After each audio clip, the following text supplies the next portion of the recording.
La Ville de Montréal avance l'argent devant l'urgence de la situation parce qu'on voit plusieurs personnes qui dorment dehors alors que les grands froids sont arrivés. Il y aura donc premièrement, dès le 21 décembre, un centre d'hébergement de nuit pour 50 personnes au YMCA Centre-Ville.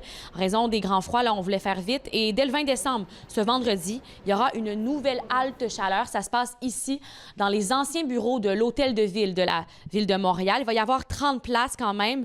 On a interrogé la mairesse à savoir pourquoi est-ce que vous instaurez ces mesures à minuit moins une, alors qu'on le sait, il manque de place. Elle renvoie la balle au gouvernement provincial.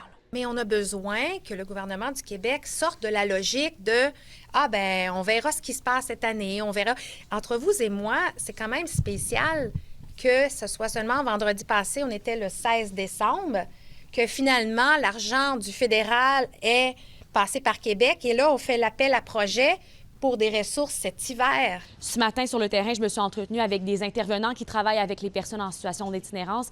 Je vous présente l'histoire d'un homme de 67 ans en situation d'itinérance depuis maintenant 3 ans. Il avait dû à l'époque quitter sa ville, Joliette, pour des traitements de cancer à Montréal. Il n'a jamais trouvé de logement, mais avait obtenu une place dans un refuge jusqu'à ce qu'il doive le quitter pour des traitements à l'hôpital. Quand il est revenu, il avait perdu sa place et depuis, il est vraiment à bout de souffle. Écoutons-le. Quand mon intervenante à l'hôpital a appelé pour dire que j'allais sortir, que j'étais mieux, j'avais une marchette.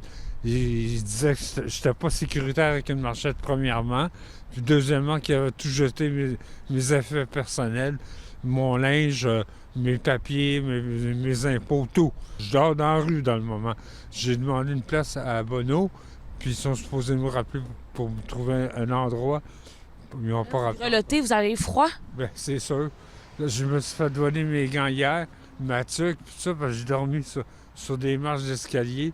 En conférence de presse ce matin, la Ville de Montréal a souhaité rassurer la population, les institutions ainsi que les commerçants du secteur.